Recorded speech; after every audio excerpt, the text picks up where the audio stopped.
We're checking out the Dreamscape boot. Here's just a look at it.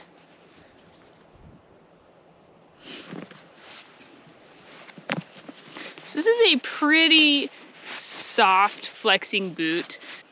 What I noticed when I rode it was comfortable right away, right out of the box. I was able to put this boot on and ride it right away. I don't have that break-in time where I felt really awkward and wasn't able to bend my ankles while I was riding. You know, normally my boots, like my Vans Fair Pro, took about 2 weeks to a month to fully break in and feel good. And this one felt pretty good right out of the box. So if you're looking for a new boot that you don't want to break in, that you hate that little version of, then it would be like a decent choice for that. If you want a boot that's going to last for a really long time, then this might not be there. It's hard to say. I didn't ride it all season, but that's just kind of my thought as far as the way that the boot fit right out of the box. I rode this on a pretty spring day.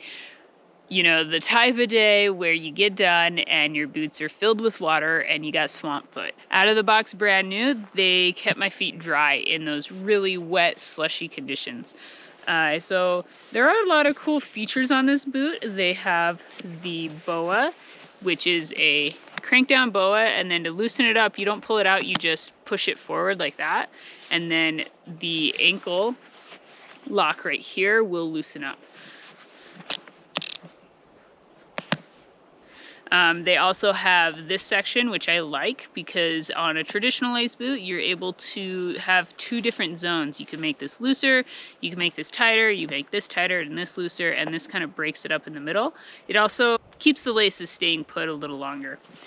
And this is a 7.5 boot, and I felt like it fit pretty true to size. It could pack out a little bit, and then it could get loose, because it wasn't tight at all. So depending on if you want your boot loose or tight, maybe size down half a size in anticipation for the pack out. But if you want it fitting right away, it felt like a true 7.5 size right out of the box. So here's my Vans Farah, and the footprint seems very similar as far as how big they are. And the width is very similar as well. So it's a pretty standard, I feel like it's a pretty standard boot. It's not super thin and it's not like super wide. It's somewhere in that average range as far as foot width. Again, softer flexing boot, probably good for a beginner. Maybe good for somebody who doesn't ride a whole lot, who maybe sees like 2 or 3 days a season, you know, and wants that boot to fit right away, and they don't have time to break in the boot for 2 weeks prior to their snowboard trip. The sole is not a rubber sole. I believe it's an EVA foam sole, so it's not going to be extremely grippy. So I did take this out purposely on a very icy morning and tried to test the slickness of the sole, and you know, it was a little slick, but it wasn't extremely slippery. That could change as the sole of the boot gets worn down a little bit. If you see pretty good conditions and you're not gonna see a lot of icy conditions, then it could be fine. Or if you have a pretty gnarly stomp pad on your snowboard, then it could be fine. If you roll with no stomp pad, then it could be a little on the slick side on the top sheet of your snowboard. But let's check out, they have a heat moldable liner. I'll show you the liner here. So here is what the liner looks like. It does have quite a bit of padding at the top here around the calf area. It was comfortable. I like that it has this nice furry thing, and I do like that it has the double Velcro at the top just to keep that tongue in place from slipping from one side to the other. And other than that, it's a pretty simple liner.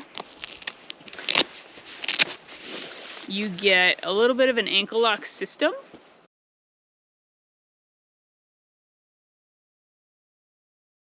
That is fairly soft. It's not an extremely constricting ankle lock. It is pretty soft, and so if you don't fit exactly in there, it's not going to hit hot spots, which I've gotten before. So that was nice because it was very comfortable. I will say that I don't feel like it really locked my ankle in completely. It was somewhere in that medium ankle lock zone, but that could also be because my ankles are really skinny. So let's get down to some of the features on the boot. We already talked about this part.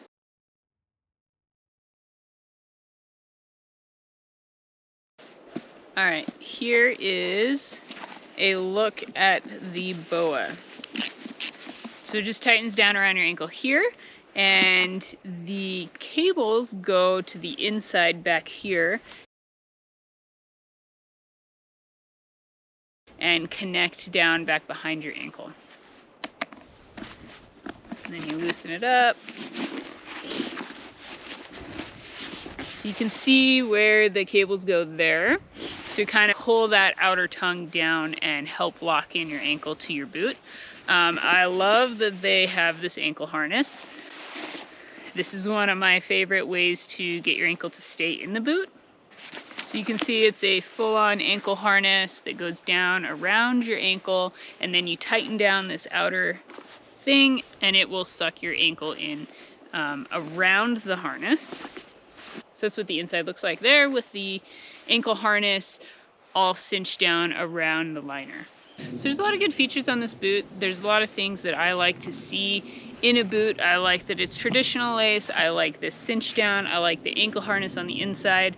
They are a soft flexing boot, and they do not have a rubber sole. Rubber sole would be ideal. I think it would really help this boot out a lot, but you know, they are going to be shock absorption and lightweight, so they're definitely not heavy, and they fit true to size. So I feel like this boot would be good for a beginner. It could be a good entry-level boot. I think the price point is definitely appealing. It's not a super expensive boot, or you know, if you are a rider who, like I said, only rides 1 to 2 days a year, and you want a boot that you don't have to worry about breaking in, you want it to feel good, then this could be a decent option. So yeah, if you are looking for an affordable beginner boot, or if you're an intermediate to advanced rider who likes a freestyle flexing boot, something that you don't have to worry about breaking in, something that's comfortable, something that has traditional lace and is fairly lightweight. So that's the Endzone Dreamscape boot.